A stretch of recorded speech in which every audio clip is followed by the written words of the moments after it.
Alright, we're going to review the different types of variables, and I'm going to use a little video here to help me. First, I'm going to review what a variable is real quick. Given study, you are trying to measure or evaluate certain elements that change value depending on certain factors. These are called variables. Think of the word vary, which means to change, and you'll be able to remember variable. Some variables change from person to person. For example, height is a variable because it changes from person to person. If everyone in the world was the same exact height, it would not be a variable. Likewise, IQ varies from person to person, so it is another variable. Day, and then a month from now, their age has changed. There are three main types of variables. Alright, so there's a little review on variables. Now, in this video, she's going to talk about three types of variables: continuous, discrete, and categorical. But we're going to focus on continuous and categorical. Discrete really is a type of a categorical variable that uses a number. So we're going to show a little clip here on continuous, and then categorical, and then I'll combine the two together. So you want to do a study to see if taller people are smarter. One of the first things that has to be done when designing a study is to identify your variables. In our study above, height and IQ are the variables that we are measuring.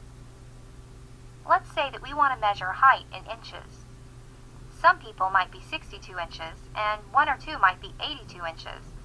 And then there are a bunch of people in between those two heights. A continuous variable is one that can take any value between two numbers. For example, between 62 and 82 inches, there are a lot of possibilities.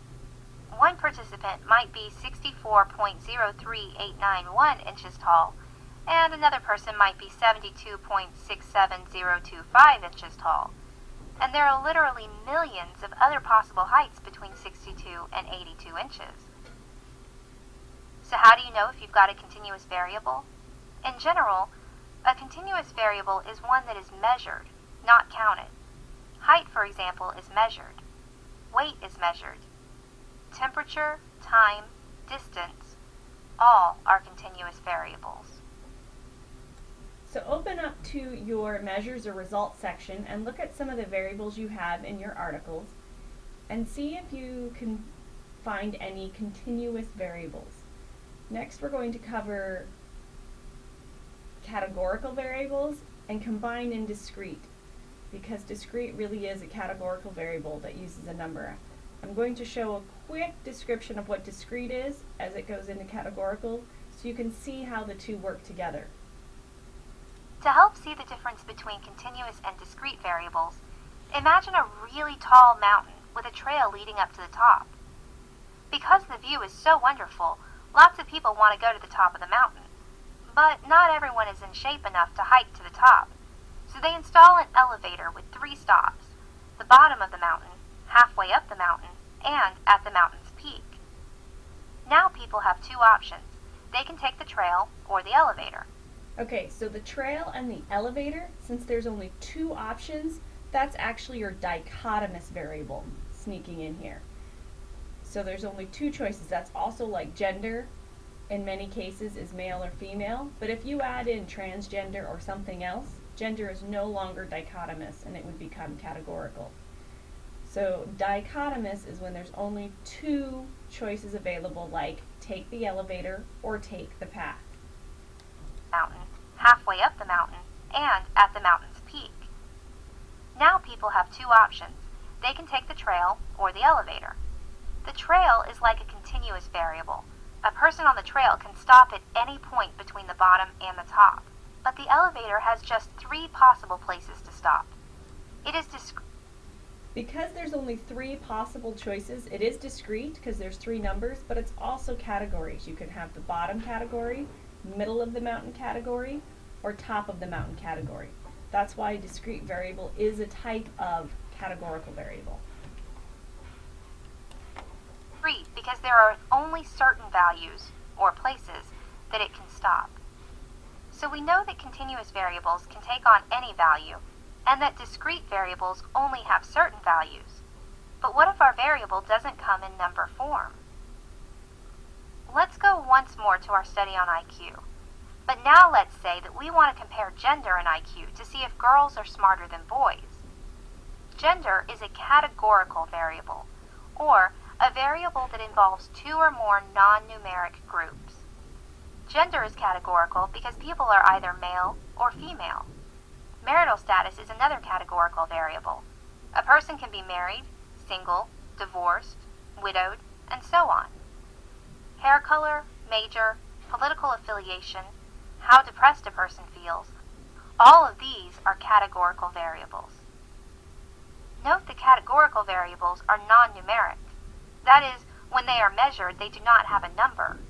Sometimes a researcher might assign a number to a categorical variable, but that number does not tell us anything about the variable.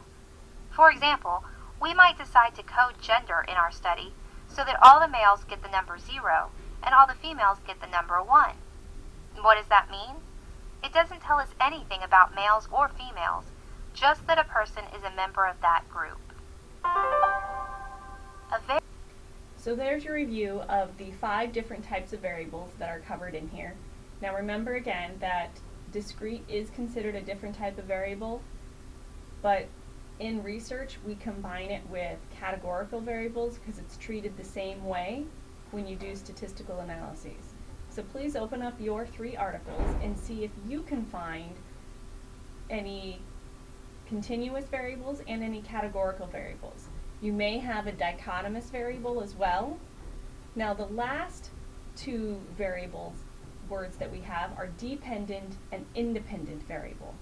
In the example that we just read of whether or not height affects IQ, the variable that we want to know what affects, or the one that the pie was about, in class we used marital satisfaction, that is your dependent variable, because it's the one that we think is going to change. It's dependent on those other things. In the marital satisfaction, we said that marital satisfaction was dependent on things like communication and entertainment and maybe even name. So those would be your independent variables, the ones that we think are affecting the other. So here, in this example, if you want to go back, we can see that height might affect IQ. So IQ is the dependent variable and height the independent variable. So if you look at yours study, any of in your articles, then you should have 1, maybe 2, but generally 1 dependent variable. That's the main thing we're looking at changing the value of. And then multiple independent variables that we think will cause it. Let's say you see a table such as this in your results section. We can see here the different variables: gender, questions, medication, monitoring. So these are all different variables. And in here we don't see an outcome variable. So this is the correlations. But if you find one here that has a word like regressions in it, then you'll be able to see the independent variables on this side and dependent variables on the top. So this chart actually does have 1, 2, 3, 4, 5 dependent variables, but it's really showing them each separately as if there was a line right here. So this is marital quality as the independent variable affecting spouse total questions, the dependent variable. Patient total questions, independent variable. Spouse total questions, dependent variable. And here these other variables were not included.